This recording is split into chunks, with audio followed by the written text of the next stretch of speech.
What kind of games did you play when you were growing up? Maybe that's kind of an influence towards Octi. Yes, actually, it wouldn't be hard to draw a direct connection there.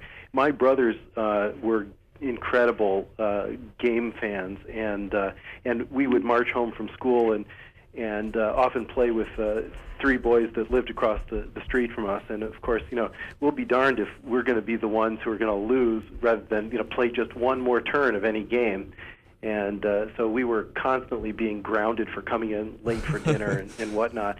The common law practice in my family was to say that when you were grounded, you could not set foot in any room other than your own, which we took to mean that you could keep your feet in your own room and stretch your body out to the hall where you could continue the game until someone had won.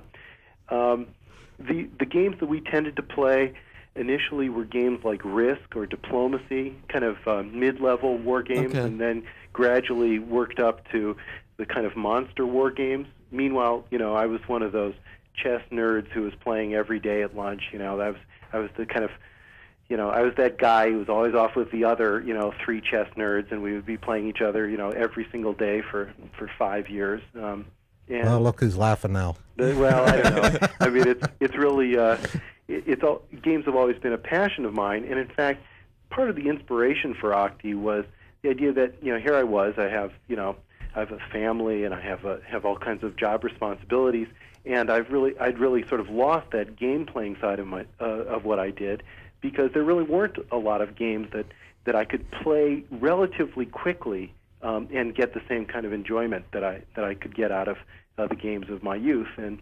Octi is a nice balance between the intellectual attractions of these really complex historical simulation games and the time constraints of the real world. Well, I'm glad you brought that up. We have about 4 minutes, so I have to hit you with one here. You've written a book. You're teaching at Yale. You've now come up with a game that, even if it's not a huge success selling-wise, it's certainly a critical success, and it's going to sell well. If somebody handed you a couple $1 million right now, which would you rather be doing? What would you retire to as the job of choice of the three? Well, I think it's often said of academics that it beats working for a living, and that's the way I feel about being a professor at Yale. I mean, I get paid to do things that I would do anyway as a hobby, and the beauty of academics is that there really isn't a fine line. There isn't any kind of line between working and goofing off. And as far as I'm concerned, it's really sort of all undifferentiated intellectual activity focused on the question about human rational capacities. And so if somebody said, "I'll give you $2 million, would you like to retire?" I would just do it all. You do the same three things. Yes. Interesting. Yeah, I don't know. I hear you talking, and I get the feeling like you're just having so much fun with these games that it's like a fall back to your childhood almost. And I just had to ask that question. It is a wonderful period in my life. I mean, I think I'll always look back and think fondly not only of all the learning that has gone on. I've learned so many things. I never used to work with my hands, and now I have a wood shop, and I know about packaging, and I know about illustration and all kinds of things that I never knew anything about. But also, it's still the case that the most fun thing about all this Octi business is playing the game with my friends. I have lots of wonderful Octi competitors, and we play, for example, every Thursdays at the Yale dining halls. We're all sitting in front of our boards on Wednesday nights trying to think of some sneaky thing to try out on Thursdays, and that's still the best part. I hate to interrupt here, but you just reminded me of something.